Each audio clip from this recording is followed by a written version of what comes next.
right. All right. Well, welcome to Big Book Compendium. Um, so we're going to go to the forward of the first edition.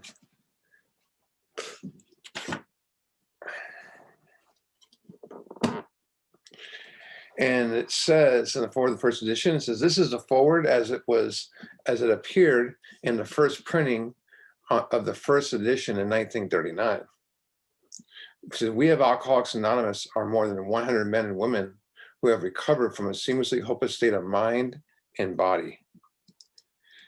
And, that's my experience. I have recovered from a seamlessly hopeless state of mind and body. And hopeless means no possible means of success, no hope, beyond hope, without hope, which way you want to look at it. Let me give you an example. I heard this done years ago, and I've always liked it. It's, some of you have heard of anaphylactic shock. That's where if you're stung by like a bee, let's per se, and you have an allergic reaction, this shock is so deep it appears that you're dead. Your pupils don't move, your heart beats at a minimal. Well, go back to the ancient times. Let's say the old West in America, whatever, if they found someone like that, you're dead, and they call it, the Undertaker. There's stories about anaphylactic shock where people would jump out of, jump in morgues, and they would think that people are possessed because they're coming out of it. And the Undertaker would put them in a box. So he puts us in a box, and he thinks, all of us get the anaphylactic shock. He thinks we're all dead, and we all get buried in the ground. And we're buried in the ground, 10 feet down in the ground. But the thing is, we're not dead, and we all wake up at different times. And you think about that, that's a hopeless condition right there. What would, you would wake up in the ground, there's no way out. And, what would it take, to get you out of that situation is a miracle. You would be praying your ass off, so to speak, and you're not going to wonder what God looks like, if God's male or female, if God is, is short or tall, or if he's human form or whatever. You're just going to pray. And the promise is, to step 10 says the problem, the obsession has been removed. Well, that right there should give you hope, right? It also, that is a miracle, or the big book, calls it a miracle of healing. The steps do, they do perform miracles, but we have to realize until we do that, we're in the fine box, we're in that box, and there's no way out. You think about that. You're buried in the ground and it's buried above you. It sounds like a ridiculous, analogy, but that's where we're at. There's no way to get out of that situation unless we have a miracle happen to us. For us, that's the steps. All right. It says to show others precisely how we recovered is the main purpose of this book. So when this beautiful book is handed to you, we think it's ours. You put your name on it, or in it, whatever. It's mine. It's got my name in it. They gave it to me. But when you do the steps, you don't need to fully understand the steps. You just do them. That's why you have a sponsor, or step guide, as I like to call it, who fully understands this process and taking you through them. Because the more you take someone through the steps, the more you know them. So the main purpose of your book is to show another how to recover. In hindsight, your big book is more important to the person you're taking through it. So that's why it's important to know this stuff. And my book it's never really mine. It's for me to share with other people. And so to show others precisely how we recovered is the main purpose of this book, of your book. It says, for them, we hope these pages will prove so convincing that no further authentication will be necessary. This book is written so perfectly, flawlessly, we don't have to sell it. The book sells itself. Let the big book do the talking. It says, we think this account of our experience will help anyone better understand the alcohol problem. Many do not comprehend that the alcoholic is a very sick person. So, and, besides, we're sure that our way of living has its advantages after all. It is important that we remain anonymous because we are too few at present to handle the overwhelming number of personal appeals which may result in this publication. Many, no, so as being mostly business professional folks, we could not well carry our occupations in such an event. You like to understand that our work is an avocation. So avocation is something you do for pleasure, not pay. Something you it's outside work. So helping others is and doing this stuff is something you do that makes your life better. It should never feel like work. If you're sponsoring people and you start stressing, then it feels like work. So any service you do, if it's feeding someone or sponsoring someone or whatever you're doing, if it starts to feel, if it feels like work, it's because there's stress involved. And that also tells me we need to go further, on ourselves, but if that's the case, you need to reevaluate your recovery and do more inventory. And it's always important to do inventory. It's going to make you a better person, a better advocate for this work, because no one's, people are going to want what you have. So the book, back to the book, it says, when writing or speaking publicly about alcoholism, we urge each person of our fellowship to omit his personal name, designating himself instead a member of Alcoholics Anonymous. As a member of Alcoholics Anonymous, they used to call themselves, I'm a sober member of Alcoholics Anonymous. Now people have all different ways they want to say it. Just very earnestly, we ask the press to observe this request. For others, we shall be greatly handicapped. So that sounds like Tradition 11, which is our public relations policy is based on attraction rather than promotion.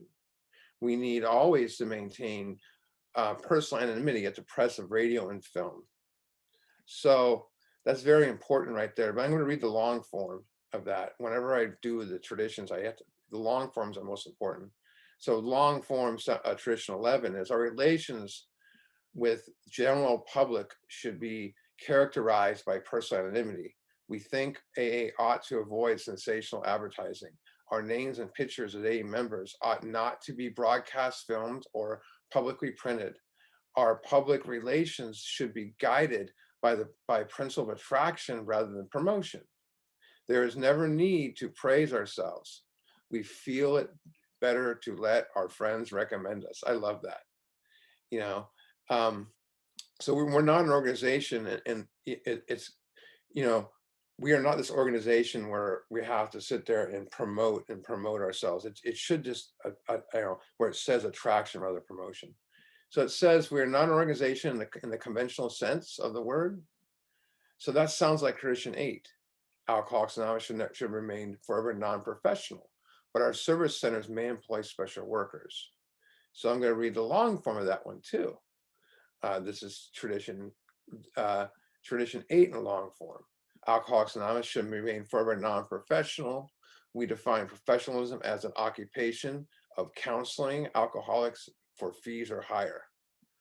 But we may employ alcoholics where they are going to perform those services for which we might otherwise have to engage non-alcoholics. Such special services may be well recompensed, but our unusual AA's 12 steps work better is never paid for. So it's very important what they're saying here, especially the last sentence. I was volunteering as a counselor for a while, teaching the 12 steps, doing a book study. It's called Recovery Dynamics. Some of you may have heard of it before. It's a very powerful vehicle. I know Stephen's not in here today. He's done it before. And Recovery Dynamics it's a teaching of the steps with big book lingo and all tied together. It's very good. And I love doing it but I loved doing it where I could show up when I wanted to and all that stuff. And then it turned into a paid position, and all of a sudden someone was telling me when to be there at a certain time, how I'm doing it wrong, and this and that. But other than that, that's the side thing. It just didn't feel right. I can't do 12-step work and get paid for it. Writing a book is, one thing, but being paid for teaching big book, it just didn't feel right. And so I went right back to what I was doing, and it all felt fine. So it says there are no fees or dues whatsoever. The only requirement for membership is a desire to stop drinking. So that sounds like tradition number 3. The only requirement for membership is a desire to stop drinking. I'm going to read the long form of that tradition number 3. And this is one a lot of people some people have never heard. Our membership ought to include those who suffer from alcoholism. Hence, we may refuse none who wish to recover. Nor ought AA membership ever depend upon money or conformity. Any 2 or 3 alcoholics gathered together for sobriety may call themselves an AA group, provided, as a group, they have no other affiliation. The one thing is, I started groups before in my area, and they told me that, well, we couldn't have that group. And, well, it says, and also says we're autonomous later on, but it also says, any people get together and call themselves a group. So they eventually let us in, but it's tradition 3. The only required desire to stop drinking. I mentioned this before. Is Jim Burwell was a atheist, and we was more an universalist. So I don't think he was an atheist. I think he was just a former agnostic. But he was very much against deep Christian lingo being discussed in AA, basically Oxford Group lingo. He didn't want AA to be Oxford Group Junior, so to speak. And Oxford Group believed in a membership to believe, for a membership Oxford Group, the first thing to do was believe in God. And so Oxford Group members they said that, AA members or former Oxford Group members thought to be an AA member, you have to believe in God. And Burwell turned around one day and just said, no, you just need a desire to stop drinking. And it stuck.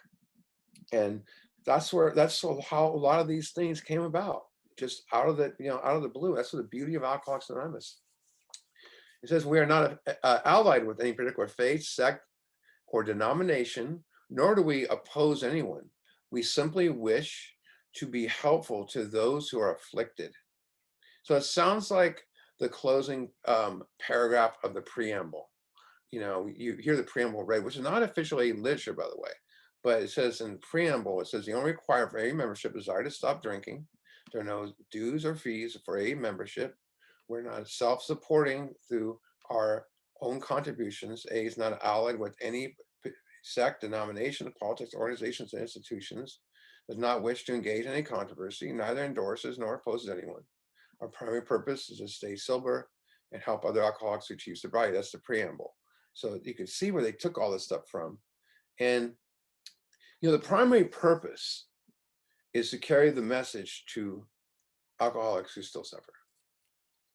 Today, it's more like the primary purpose is to stay sober one day at a time. And that's the overall approach of Alcoholics Anonymous. Just for today, one day at a time. Carrying the message is very low on the totem pole today. And where would AA be without? Well, what the first 100 treated carrying the message like we do, like the people, not us here, but the people that majority at meetings do. It would have imploded. It would have never existed. It would have fell apart. That's why, so many today have no clue what the message is. And if you went to the first 100 and said, what's the message? You probably get the same answer. But you go to people, you pick 100 people today at a meeting and you'll get 80 different answers. It's our duty to carry this message to try to keep this going as much as we can. And that's earnestness. It says, we shall be interested to hear from those who are getting results from this book. Interesting. Particularly from those who have commenced to work with other alcoholics. We should like to be helpful to such cases. Inquiry by scientific and medical religious societies will be welcomed. Alcoholics Anonymous. So that's the end of the first tradition. A lot of good stuff there. And I never really paid attention enough to it to see those traditions in there until a while back, because I usually just read, the first paragraph, which is the best part of it. But let's go forward to the second edition. So now we're in 1955, and the second edition came out. To give you a little background on the second edition. What happened is they came to Bill in like 1955 and 19 as low far back as 1948, I believe, and said to Bill that they wanted to do a another edition for the big book, and they wanted to change the stories in the back, and I forget the overall aspects of it. And at the time, Bill was no longer on the board. He stepped down as the head of everything, but he was still a figurehead. He still had a voice. He still was Bill. He still would come to the board meetings when he could. Um, he still had a voice. And there was a book called The Little Red Book that came out in 1940 or 41 or 42. And that one was supposed to be a pocket book with the big book. And you can get the book, you have to find the original. The Hazelden version took out God. But my point about all this is Bill did not like the guy that wrote it, nor did he didn't like anyone that did anything. I'm not knocking Bill, but you don't read this in A Comes of Age and stuff. But he didn't like anyone that did stuff that was outside of the big book and stuff. He didn't get along with Clarence Snyder, and he didn't get along with a lot of people. And basically, with the Red Book, what happened was he negotiated with Alcoholics Anonymous. Instead of having the traditions in the back of the big book, he says, "Why don't I do a traditions book and explain them?" "Oh, that's great, Bill." And he comes back and he goes, "The only way I put his traditions book out is if I can do steps." So he put him on a hard place, and he came out with a step book. And because AA was going to make the Red Book official AA literature, and Bill didn't want that to happen, so he came up with the 12 and 12 to prevent that from happening. So there's a little interesting things that happened. And Bill also went to them, and before left this part out, before the 12 and 12 was written, he wanted to expand step 4, and they said no. So that's what step 4 in the 12 and 12 pretty much is. A lot of parts from the instincts in there are what would have been in the updated version of the big book. And here Bill's saying to do that, and he's saying 10 years prior we should never expand the big book. So a lot of crazy stuff happened at that time. So let's look at this. This is since our original foreword was written in 1939, a wholesale miracle was taking place. Our earliest printings voice hope that every alcoholic whose journey will find a fellowship of Alcoholics Anonymous at his destination. Already continues the early texts. 2 or 3 or 5 of us have sprung up in other communities. So Bill's goal was to bring AA everywhere, so he wrote a book. Do you want to do a speaking tour, and that the money, a book made more sense. And they pulled it off. Barely, but they pulled it off. I said before, these guys had a no-fail attitude. Not only knew this could happen, they didn't doubt it could happen. They knew that they could change alcoholism. And think about when a friend or family member is suffering from chronic drinking. Now back in this day, and let's say 1920, you drop them off in an asylum. That's all there was. AA exists. All of a sudden, now a family member or friend who's alcoholic, they're being brought to them, to Alcoholics Anonymous. That never existed before. People were crying when they had to drop their family members off to asylums, or some wound up in jail or dead. AA really broke the mold. So they knew the importance of making this work. But I don't even think they were prepared for how big it would get. And we're going to go over that in a second. 16 years have elapsed between the first printing of this book and the presentation in 1955 of the second edition. In that brief space, Alcoholics Anonymous has mushroomed into nearly 6,000 groups. It's just amazing. Whose membership is far above 150 thousand recovered alcoholics. Wow, just unbelievable. So let's talk about growth. I'm going to put a little thing up here. So this growth, let's look at the members. 1935, 2 members, Bill and Bob, right? 1940, 1,400 members, 50 groups, right?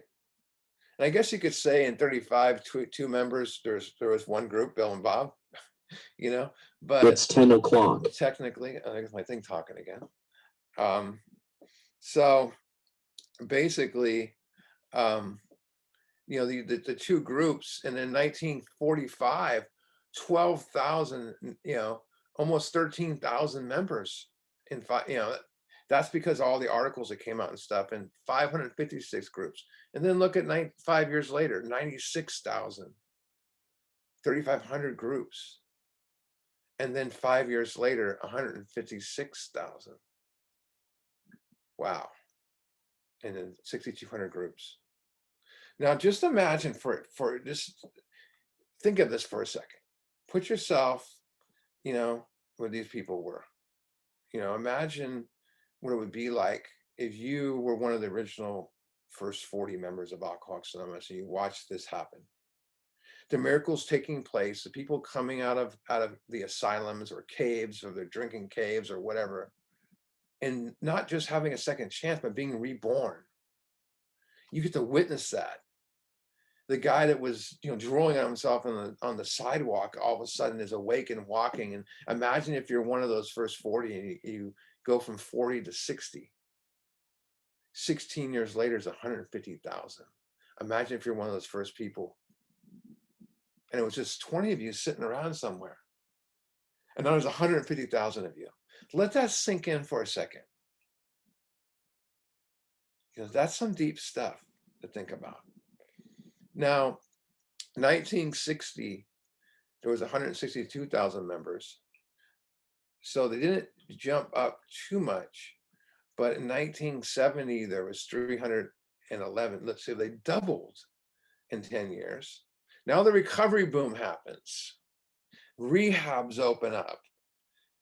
And I guess it's a popular thing to go to rehab, but it's like the thing to do.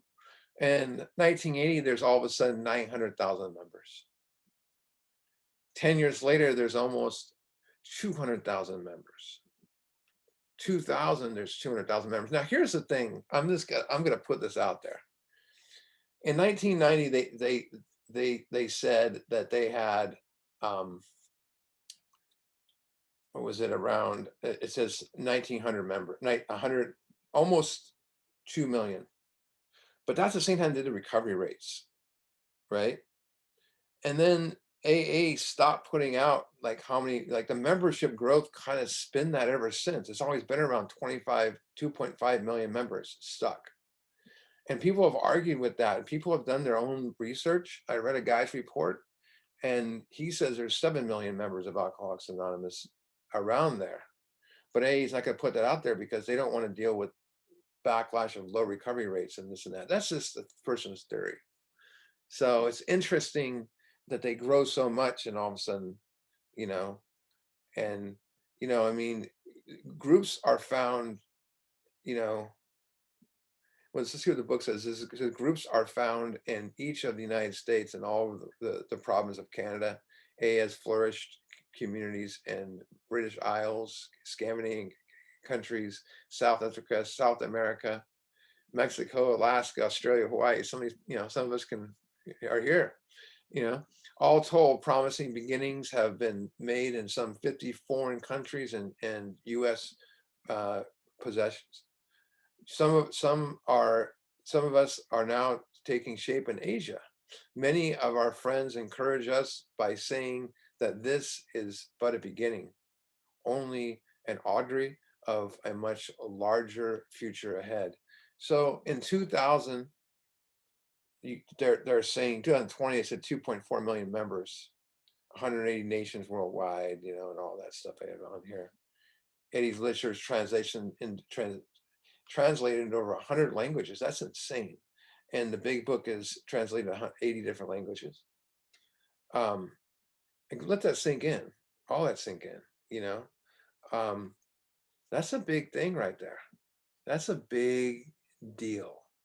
It's a big deal to be a part of. So that growth, again, be one of those first people. So let's get to this stuff. The spark that was to flare into AA's first group was struck not at Akron, Ohio in June 1935. During a talk between a New York stockbroker, that's Bill Wilson. So it was one meeting going on then. I messed that up. And Akron physician, Dr. Bob, that's Dr. Robert Holbrook Smith. 6 months earlier, the broker, Bill, had been relieved of his drinking obsession by a sudden spiritual experience. That's, the fire and brimstone experience, the white light experience, sudden revolutionary change in attitude and perspective. Following a meeting with an alcoholic friend who had been in contact with the Oxford group of that day.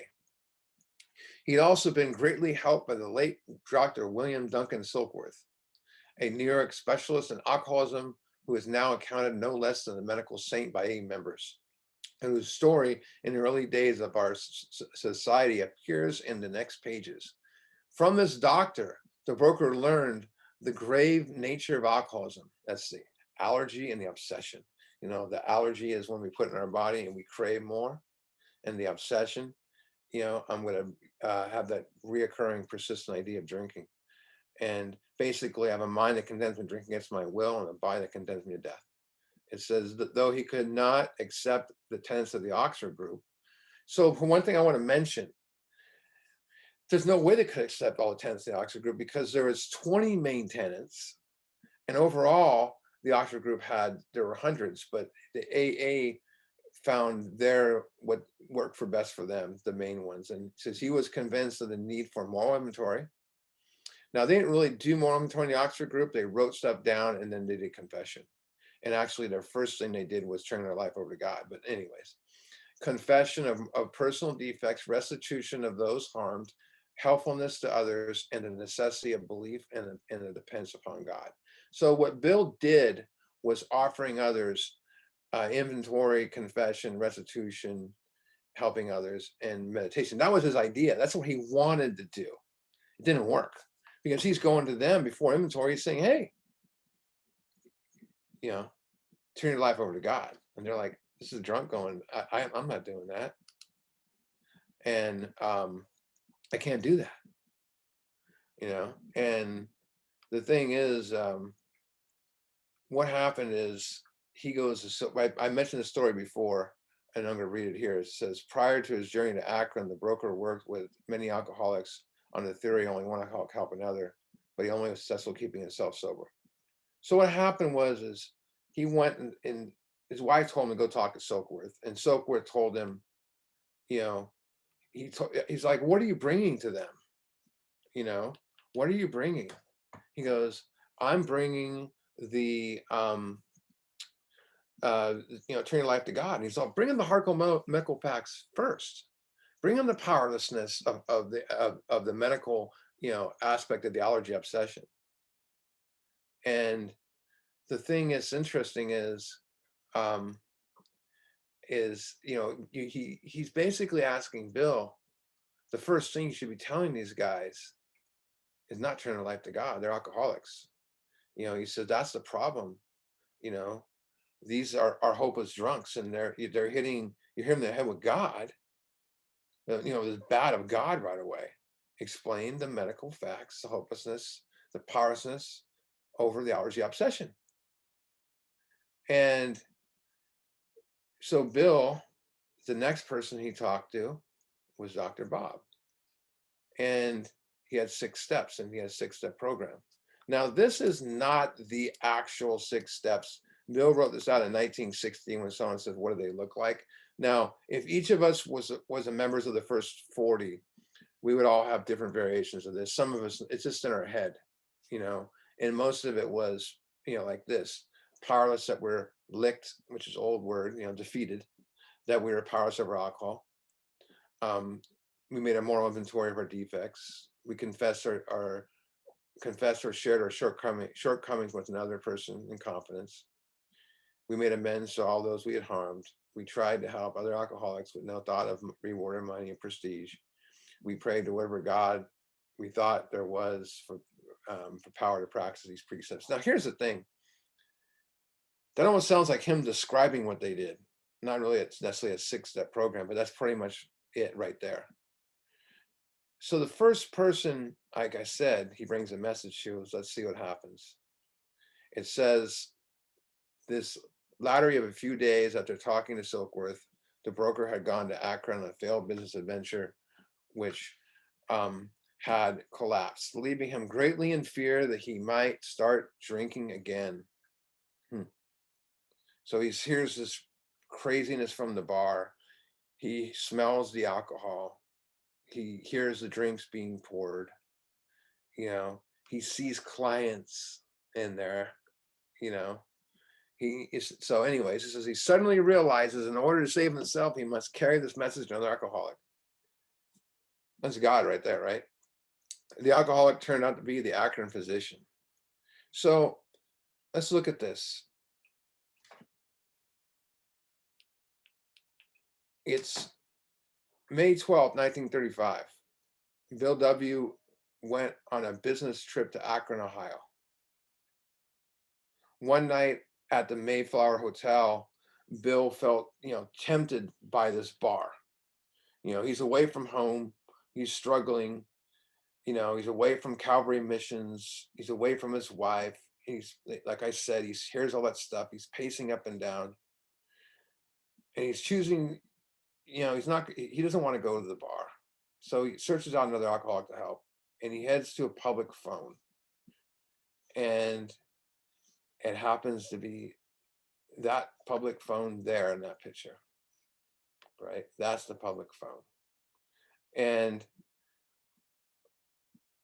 he desperately sought out another alcoholic, someone like himself. He looked at the church registry and he picked out a name of a guy named Reverend Tunks. Why? Because it sounded weird. The name sounded strange to Bill. It turns out that Tunks was a member of the Oxford group, and he was just ordained solely for the reason that he could be, he was for the only reason that he could hear Oxford group's confession. He wasn't like a preaching minister, but he steered Bill towards the Oxford group member Norman Shepherd, who directed Bill towards another member named Henrietta Siebling. In Siebling's group, she had a group of people. So Oxford group broke into small groups. They would hang out like the meeting after the meeting people like we look at today. And Siebling's group had failed an attempt to help local, to help a local surgeon, Oxford group, at the Oxford group meetings. And he was unable to stop drinking. And that surgeon was Robert Holbrook Smith. And Henrietta was hell-bent on saving her friend, arranged a meeting with Bill and Bob at her house. And Dr. Bob only agreed to meet Bill on the promise to his wife, Anne. And Bob was, determined to spend 5 minutes with this guy, nothing less, and it turned into 5 hours. And, this is the Mayflower Hotel. That's where the phone booth was and all that. So that's some cool little, like, what went on. So let's see what else happened. It says that the physician repeatedly tried means to resolve his alcoholic dilemma, but it failed. But when the broker gave him the Dr. Silkworth's description of alcoholism and its hopelessness, the physician began to pursue the spiritual remedy for his malady with willingness he had never before been able to muster. Let's go to page 80.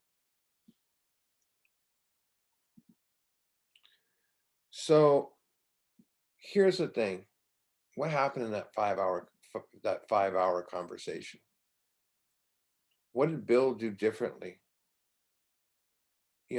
Let's look at this doctor. Here's a doctor for a minute. He's heard everything there is. He's sat through seminars. He's read. Let's see what it says. Page 80. The question which might naturally come to mind would be, what did the man do or say that was different from what others had done or said?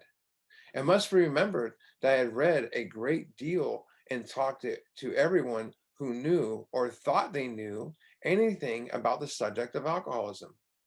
But this was a man who experienced many years of frightful drinking, who had most of all the drunkard experiences known to man, but who had been cured by the very means I've been trying to employ.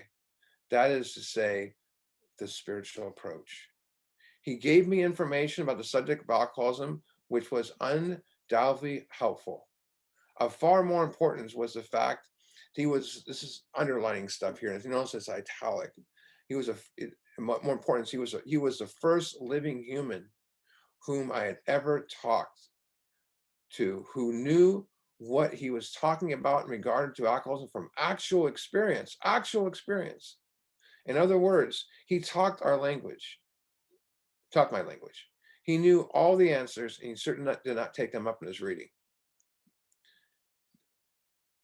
Bill brought that. What would happen if Bill would have sat down with Bob and said, Bob, I'm here to, I'm leaving here to turn your life over to God. Bob would have, it would have, the conversation would have been 5 minutes. He would have listened to him and said, bye. And Bill would have went back home to New York, and no one knows what would have happened. But instead, we see what happened there. He brought him the allergy obsession. He brought him that what Silkworth said to him to bring. If Silkworth and him hadn't had that conversation, it would have been all different. So Bill lived with Bob and worked with him for several weeks. He was trying to take him through the steps and tried to sober up guys at the same time. One of the guys was a guy named Dr. Mick, or I think it was Mick, yeah, Dr. Mick, and they got him somewhere, but it turns out he was just trying to borrow money from him or something. It was weird. It was a weird situation. He didn't make it, and a couple other guys. But the Oxford group meetings, they went to those meetings, and on June 2nd, they had Bob not drinking. And on June 2nd, Bob hopped on a train to attend the American Medical Association convention. Well, what do they do on trains back then? So you can imagine Bill and Ann are like, you can't go to this thing. They drink on train. And he's like, oh, I'll be fine. And once on the train, Bob saw a drink. He probably told someone I can't drink. And a minute later, when someone handed him a drink, he took it. And he drank all week, whole week in a blackout. And he came back on June 7th and detoxed for 3 days. 3 days into the detox, it turns out that Ann discovered he was scheduled for a surgery. In order for him to do this surgery, Bill gave him a bottle of beer and a shot.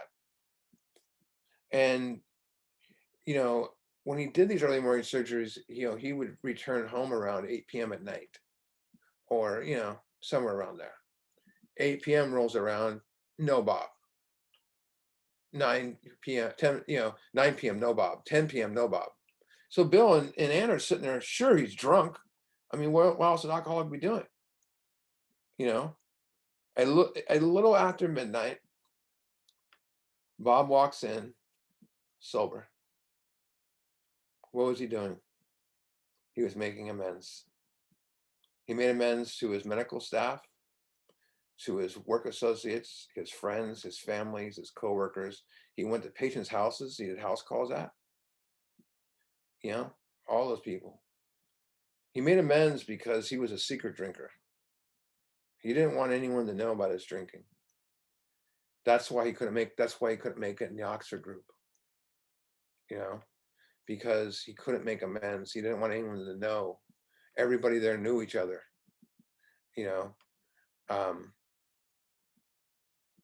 And when he was a member of the Oxford group, he knew what amends was, but he just couldn't do it. They called it restitution, but he was afraid, it would destroy his career. He would lose his practice. But on that night, he put his reputation as a doctor in jeopardy and made amends. and he went to any lengths to do it. Perhaps the biggest amends he made that night was to the Oxford group. He so in the Oxford group, they had a thing called the pulpit, right? And that pulpit is where you go up and you speak, right? And you speak from the pulpit, but you have to be through the tenets of the Oxford. You had to make some amends. And Bob just walks up there and they're like, "Hey, let him talk," and he made amends. So the shot in beer that Bill drank that night, I mean Bob drank that night, that morning, was his last drink. That was June 10th, 1935, and the founding day of Alcoholics Anonymous. So that's very important right there in the history of AA. But what's even more important to me is is the biggest fact in there. This guy couldn't stay sober unless he made amends. That's big. That's not big, that's huge. How many people have you known like that? Maybe some of us in here have been down that route. Maybe a lot of us. Back to the forward of the second edition. It says he sobered up, never drink again, up to the moment of his death in 1950. This seemed to prove that one alcoholic could affect another as no non-alcoholic could. It was also indicated that strenuous work, one alcoholic helping another, one alcoholic with another, was vital to permanent recovery. So in Bob's, 15 years sober, he worked with 5,000 alcoholics. It's a lot of people. He was very dedicated to the growth of Alcoholics Anonymous, but he was also very dedicated to show people how to take the message to other people. He was very no nonsense guy. He would kick people out of beds in the hospital. If you're ready to turn your life over to God, he explained to them the first step. You ready to do this? I don't know about that. Well, then get out. We got another person who wants his bed. He was very straightforward. It says, hence the two men set work almost frantically upon alcoholics arriving in the ward at Akron City Hospital. They used to sneak people in that hospital. That was Bob's, that's when that was born. Bob came with this idea. Alcoholics, and I mentioned before, it wasn't until 1950s that it became legal to bring alcoholics into hospitals. Actually, Silkworth was one that did it. I'm sorry.